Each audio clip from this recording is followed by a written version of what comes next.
Assalamualaikum warahmatullahi wabarakatuh. Bismillahi walhamdulillah. Assalatu wassalamu ala rasulillahi sayyidil mursalin wa imamil muttaqin wa afdalin nabiyyina Muhammadin sallallahu alaihi wasallam wa ala alihi wa ashabihi ajma'in wa man tabi'ahum bi ihsanin ila yaumiddin.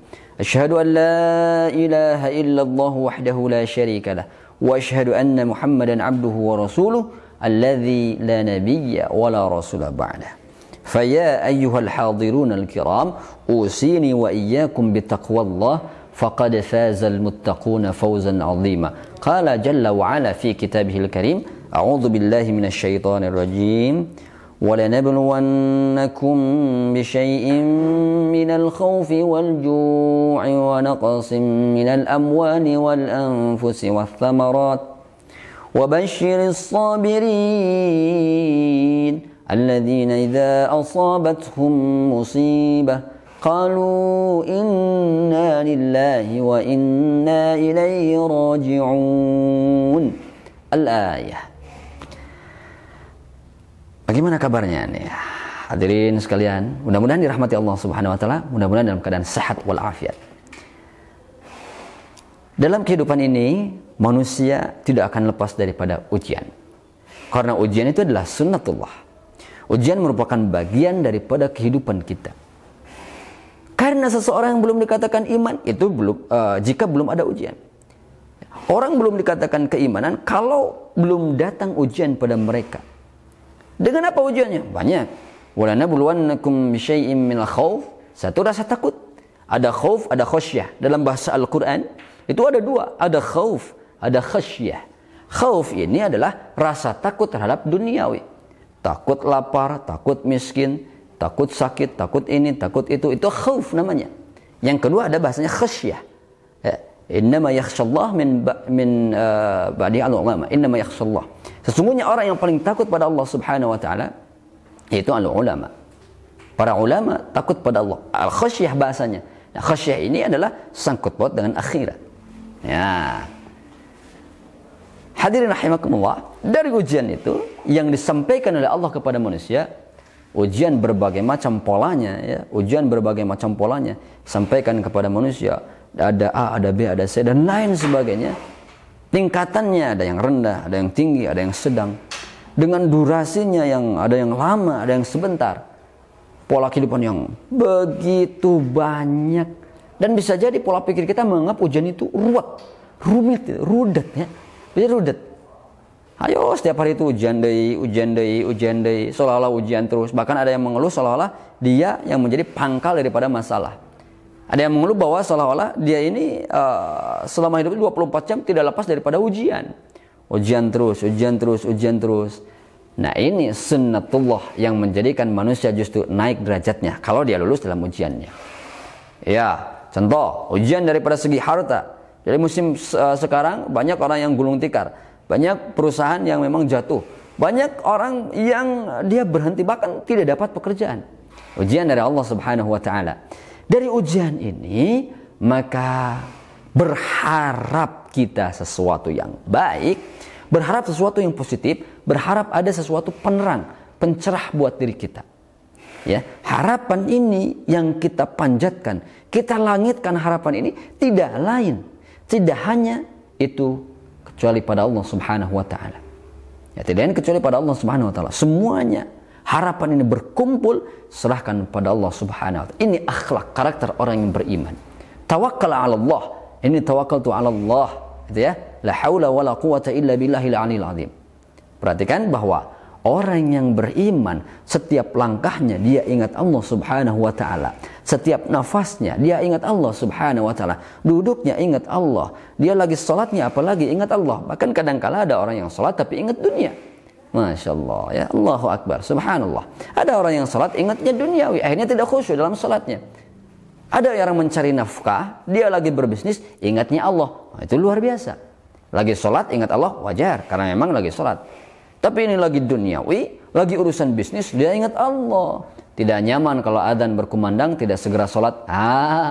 itu Masya Allah sudah sampai ke sana, hatinya sudah dipenuhi dengan hidayah dari Allah Subhanahu wa Ta'ala, petunjuk dari Allah Subhanahu wa Ta'ala. Ujian berkembang lagi, selain daripada tadi harta, selain daripada tadi kekurangan dari segi harta, lanjut kekurangan daripada segi kesehatan, kekurangan sehat atau kurang sehat, kurang fit, kurang sehat. Ini banyak saudara-saudara kita yang lagi dalam keadaan sakit. Kita doakan semoga Allah Subhanahu wa Ta'ala lekas cabut penyakitnya dan disehatkan kembali oleh Allah Subhanahu wa Ta'ala. Yang saat ini lagi pada sakit, entah itu orang tuanya, saudaranya, entah itu istrinya, suaminya atau siapapun, maka kita berdoa pada Allah semoga Allah Subhanahu wa Ta'ala segera memberikan kesembuhan. Idza maridtu wa idza maritu fahuwa yashfin. Ketika saya sakit maka Allah yang menyembuhkan. Nabi Ayub alaihissalam diuji oleh Allah Subhanahu wa Ta'ala dengan sakit. Sakitnya apa? Hati-hati, bukan borok, bukan kokorengan ya. Kade kan Nabi disebut borok. Tapi sakitnya adalah penyakit kulit yang tidak ada sebelum zaman Nabi Ayub dan belum ada setelahnya. Ya, belum ada setelah zaman Nabi Ayub. Ya, karena ada osfuriat ini ya, ada osfuriat, ada kabar-kabar burung bahwa penyakitnya itu bilatung karena kulit dicabutan, itu osfuriat. Jadi belum jelas dari mana sumbernya. Tapi intinya adalah penyakit yang luar biasa hebat ya. Lalu kemudian Nabi Ayub alaihissalam beliau sabar. Dia menyerahkan seluruhnya, pasrah pada Allah Subhanahu wa Ta'ala. Maka pada kali ini ya, pada pembahasan kali ini, ayo kita pasrahkan seluruhnya pada Allah Subhanahu wa Ta'ala.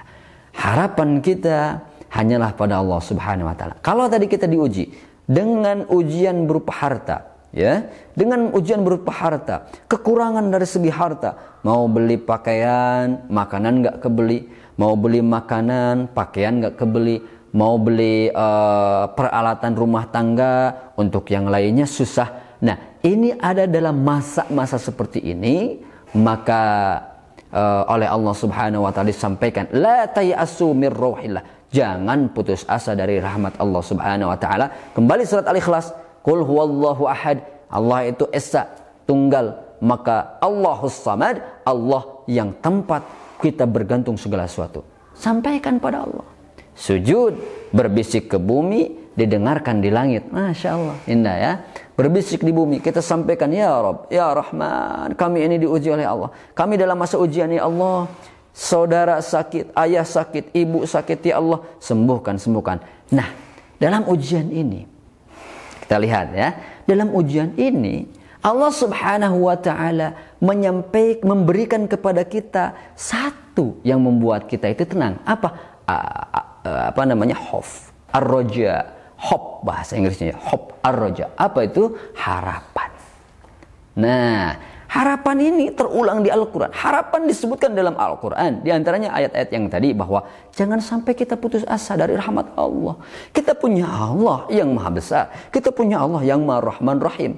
Bukankah kita dalam Bismillah kita ucapkan Bismillahirrahmanirrahim. Di awalnya kita ucapkan Alhamdulillahi Rabbil Alamin. Ayat berikutnya Ar-Rahmanir-Rahim Maliki Yaumiddin.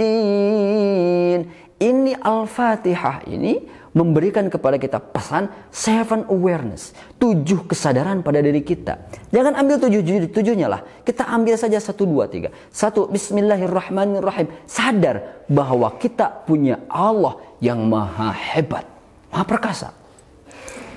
Bagaimana tidak? Allah menciptakan dunia, coba yang kita pijaki bumi ini siapa yang bikin? Ada manusia yang bisa bikin? Nggak ada. Kita lihat pepohonan, dedaunan, tetangkalan. Bagaimana luar biasa Allah menciptakan hal itu semua. Kita lihat bencana alamnya. Tentara Allah itu kan 3. Tentara Allah itu 3. Api, air, angin. Kalau Allah sudah kirim ini semua, air dikirim oleh Allah, jebret, banjir. Angin dikirim, udah hujan, angin dikirim, tumbang tuh banyak pohon-pohonnya. Di Dedaha, di Tasik, di Dedaha tumbang. Di mana banyak tuh yang tumbang. Apalagi kalau Allah utus 3-tiganya.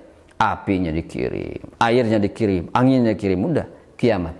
Al-Qari'ah, mal Qari'ah, wa ma adraka mal Qari'ah, yauma yakunu an-nasu kal farashil mabthuth wa takunu al-jibalu kal 'ihnil manfush. Di mana nanti gunung-gunung seperti anai-anai bertabrakan, berbenturan, matahari, bulan berbenturan dan lain sebagainya. Allahu a'lam bissawab. Ya, hal semacam itu sudah ada dalam Al-Qur'anul Karim. tapi kadangkala kita tidak aware, tidak sadar. Nah, maka di Al-Fatihah ini kita diajarkan awareness, kesadaran. Satu tadi bismillah menyatakan kesadaran bahwa kita ini punya Allah. Ya, ada Allah yang selalu membackup, yang selalu memantau kita. Ada Allah yang selalu memperhatikan kita, yang mana kesananya Rahman Rahim, Maha Pengasih, Maha Penyayang.